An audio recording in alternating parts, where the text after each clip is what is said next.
governo do estado regulamentou a política de dados abertos do Rio Grande do Sul. Um portal na internet foi lançado com mais de 1.000 conjuntos de dados. Quem está conosco é o subchefe de Ética, Controle Público e Transparência da Casa Civil, Marcos Vinícius Góes. Seja bem-vindo. Boa noite, obrigado pelo convite, é uma satisfação muito grande estar aqui. Nós que agradecemos a gentileza, e vamos começar a entender, este portal. Qual a diferença desse portal em relação ao portal da transparência que já existia? Na verdade, o portal que existia de transparência, ele não continha, na sua maioria, dados abertos, correto? Uhum. Não é só o portal. O governo do estado, no último dia 3, o governador do estado, em ato solene no Salão Negrinho do Pastoreio, assinou o decreto que institui no âmbito do estado do Rio Grande do Sul a política de dados abertos. Na verdade, que ela tem como escopo principal é aprimorar a cultura da transparência, correto? O Dados Abertos, esse portal, nada mais é que uma ferramenta que você vai aplicar à cultura dos dados abertos, né? Sim. Bom, o que acontece hoje? Ele é um formato, como por si só já diz, que é dados abertos, onde toda a administração direta e indireta vai puxar do seu banco de dados e alimentar esse novo portal. Ele, ao ser alimentado, ele já é convertido em dados abertos, o que significa dizer que o cidadão pode usar, copiar, reutilizar, Sim, transmitir, desde que respeitado sempre a fonte de origem, claro, correto? Seja então, divulgada a fonte. Exatamente, sempre respeitado ali. Então, ele pode manipular. Manipular na linguagem de TI não é alterar a essência do dado, claro, né? É manipular, colocar na formatação que ele entender, reutilizar. Então, seria essa a essência. Para os estudantes é uma situação muito interessante, isso vai, digamos assim... Para pesquisa? Para pesquisa, para, enfim, trabalhos, né? Sim. Então, é essa que visa. Então, toda a administração direta e indireta, a partir de então, vai buscar nos seus bancos de dados aqueles dados que acha essenciais e vai alimentar eles. Evidentemente que não foi perguntado, mas aqui se impõe falar que dados vai pôr. O gestor vai entender aquilo que ele julga de importante. Essa seria a segunda exatamente, pergunta. Quais são os dados que a gente pode que nada mais é a portal? essência de cada secretaria, autarquia ou fundação, correto? Sim. Ele vai com a sua atividade fim ali, né? Sim, claro. Bom, ele pode, daqui a pouco, pensar que colocou tudo e o cidadão procura determinada situação e não encontrou lá. Vamos eleger um órgão qualquer, da direta ou indireta.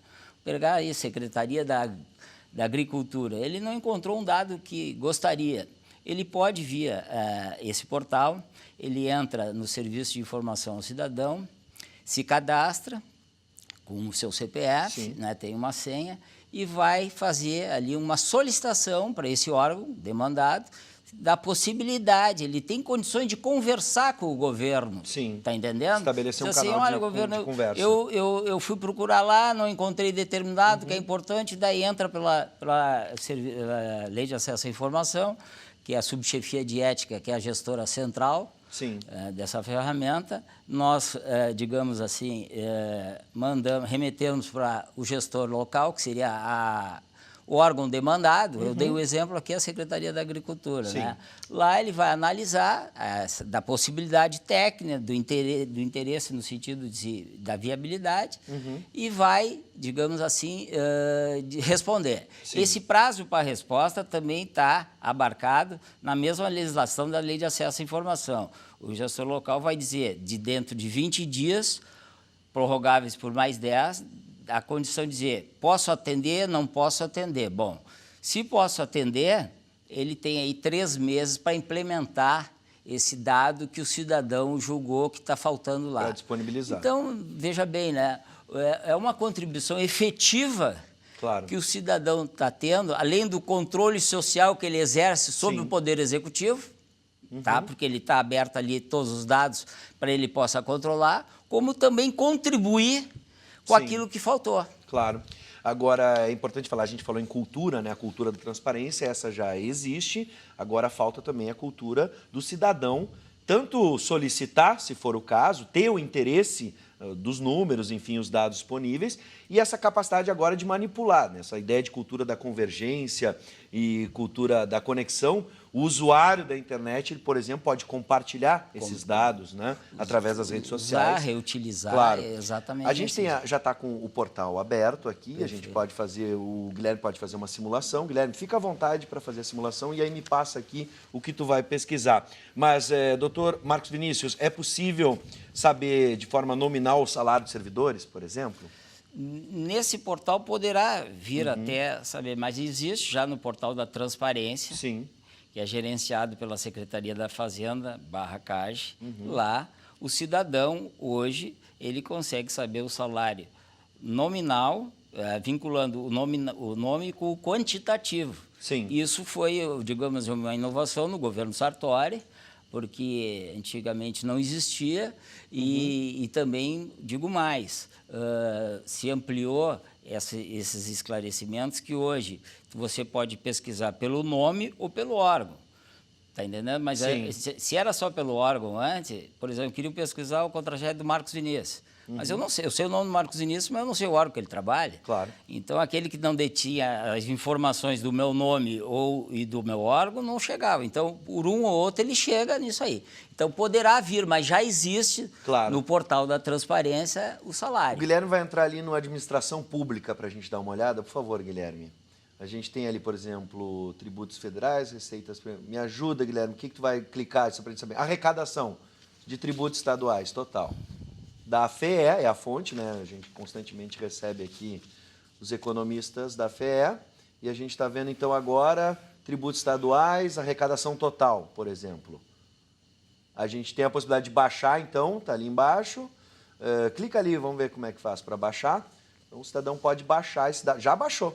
Já está disponível, já está no HD da pessoa, né? E isso ele pode interagir já com esse documento. Sim, perfeito.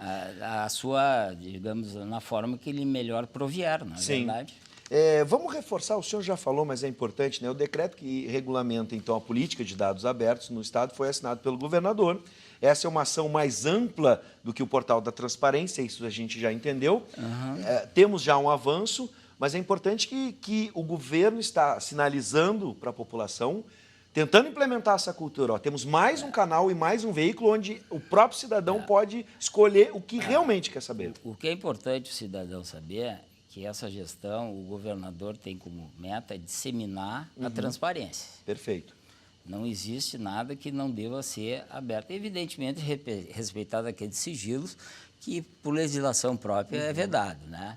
Então, assim, ó, nós, o governo do Estado, procura ao máximo disseminar a cultura da transparência nesse sentido. Então, nós, a cada dia, estamos evoluindo nesse sentido, né? Eu complementaria a cultura da transparência e da interação com o poder público. É verdade, por exemplo, as pessoas reclamam muito do poder público. Se tu pegar os dados abertos, se não houver interação do cidadão, é difícil, ele fica meio obsoleto, não é verdade? Essa pergunta é um pouco técnica, doutor Marcos, se o senhor puder nos ajudar. O sistema usa extensões em softwares livres, porque a gente tem as plataformas que são pagas e tem os softwares livres também. Como é? Eu não compreendi a pergunta. O software livre, por exemplo, a gente tem plataforma, a gente está usando o Excel, que é um programa pago. Tá. Né? O Excel é pago. Outros programas de software livre também vão ser contemplados. Como a gente tem a plataforma Linux, enfim, são para as pessoas que não adquirem esses programas. Olha, evidentemente que é uma pergunta técnica. Bastante técnica. Bastante técnica. E essa parte técnica, sim, nós fomos...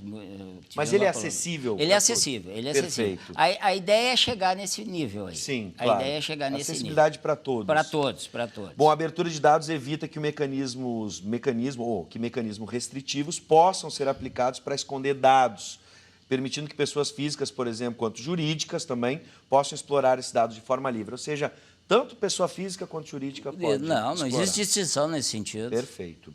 E é possível fazer cruzamento de dados e comparações? Pode. Só pode comparar, então, qualquer área daquelas. Voltando aqui, no que tange, quando você referiu aos salários, sim. Hoje, na nova modalidade, inicialmente o governo do Estado implementou que pudesse ser, digamos assim, o cidadão acesso ao quantitativo do funcionário público, né? Bom, só que ele vinha assim, não tinha condições de exportar, ele veio fechado. O governo do Estado, junto com a CAGE, junto com a Secretaria da Fazenda, aprimorou esse sentido, que você pode pegar no formato CVS ali e exportar, por exemplo, o teu contra-cheque. O cidadão quer comparar o contra-cheque do Marcos Vinícius com o teu. Ele vai fazer o seguinte, ele vai lá pelo teu nome, pelo teu órgão, exporta, vai lá e procura pelo meu nome, exporta e lá ele faz a comparação. Sim. Então ele interage. Lógico, ele não vai mexer no dado bruto, né? Sim. Mas ele pode confrontar. Perfeito. Ele pode confrontar. Mais um exercício que o cidadão pode fazer e deve começar a fazer. Deve começar a fazer. Doutor Marcos, algum outro detalhe que a gente tenha esquecido dessa nova modalidade, fora o portal da transparência, que as pessoas já conhecem? O importante é referir que o cidadão se aproprie dessas ferramentas, e é uma questão de cultura, né? Exatamente. Você falou bem, né? Porque ele se apropriando, ele está exercendo um controle social junto com o governo. É um exercício de cidadania. É um exercício de cidadania. E, inclusive, esse exercício pode corrigir algumas áreas do governo, do equívoco, de estar errado alguma coisa, tá entendendo? Sim. Então, assim, ele se apropria desses dados e pode, e aí está exercendo o controle social. E exercer o controle social, tu está usando a transparência, disseminando a transparência, né? Bom, vamos fazer o seguinte, bota na tela de novo, Guilherme, para a gente dar uma olhada, para você já agora, né, começar a fazer a sua pesquisa, criar essa cultura, né, de entender. Só para fechar, a fonte a gente viu ali, a FEE, as próprias secretarias alimentam... Não, aliás, todas as secretarias vão alimentar, pegar dos seus bancos de dados originários e vão jogar lá. Perfeito. Todos. E ali a gente tem, ó, na área da educação, a gente tem na área de ciência e tecnologia, energia, cultura, ou seja... Aí estão os grupos lá. Exatamente. Então, olha... E o cidadão vê aquilo que ele está procurando e faz como você fez ali, exemplificando. Baixa o arquivo, né? Perfeito, a gente está vendo agora a educação. Guilherme, bota a home aí pra gente, por gentileza, a homepage lá em cima, né, pra gente ver. Tá aí, ó. Aqui, ele já vai clicar. Isso mesmo, aí mesmo. Então, vamos lá. dados.rs.gov.br. Não tem o www. Não tem o www, né? www. Aqui o da Ubra também, o pessoal se confunde porque põe ubra.com.br. Não, é ubra.br, esse é o site da universidade. E aí, dados.rs.gov.br. O cidadão, a partir deste momento, deve começar a exercer, né, o seu dever como cidadão de fiscalizar no bom sentido o poder público. E tem outra ferramenta que você sabe muito bem, a tua própria formação, você deve fazer muito uso disso, que é a Lei de Acesso à Informação. Né? Perfeito. Lei de Acesso à Informação, nós temos esse canal onde o cidadão pode buscar nele algum dado que não esteja na transparência ativa do Estado. Muito bem. E daí nós, gestor local, passamos para o gestor central, nós passamos local, e ele terá ali 20 dias, prorrogado por mais 10, para ter a resposta. Muito bem. E no sentido de concluir, eu não canso de dizer que não existe, na Lei de Acesso à Informação, no âmbito do Estado do Rio Grande do Sul, nada, nenhum questionamento sem resposta. Perfeito. E nós temos a casa aí de 97% das respostas respondida dentro do prazo. Evidentemente que surgem algumas fora do prazo, porque nem sempre o gestor local ele tem a informação, é o detentor da informação originária. Ele depende de um colega, ele depende do colega, até voltar isso aí. Claro. Mas é muito raro. Eu estou dizendo que não existe informação não dada, isso não existe. Pode existir algum percentual muito ínfimo de ter respondido aí 3, 4 dias fora do prazo. Bom, mas a partir da solicitação é que esse dado pode ser levantado. Mas também deve ser dito aqui que tudo isso é medido pelo acordo de resultado do governo do Estado, que lá nós informamos a SPGG e ela vai querer saber. Com certeza, por que não está lá ou não está disponível. Doutor Marcos Vinícius, seja muito bem-vindo e parabéns pelo trabalho. A transparência sempre é bem-vinda e agora temos mais essa ferramenta. Tá certo, muito obrigado pela atenção, foi um prazer estar aqui e encerrando dizendo aquilo que o governador do Estado sempre diz, que a transparência do governo dele é uma via sem volta. Muito bem. Forte abraço a todos do governo.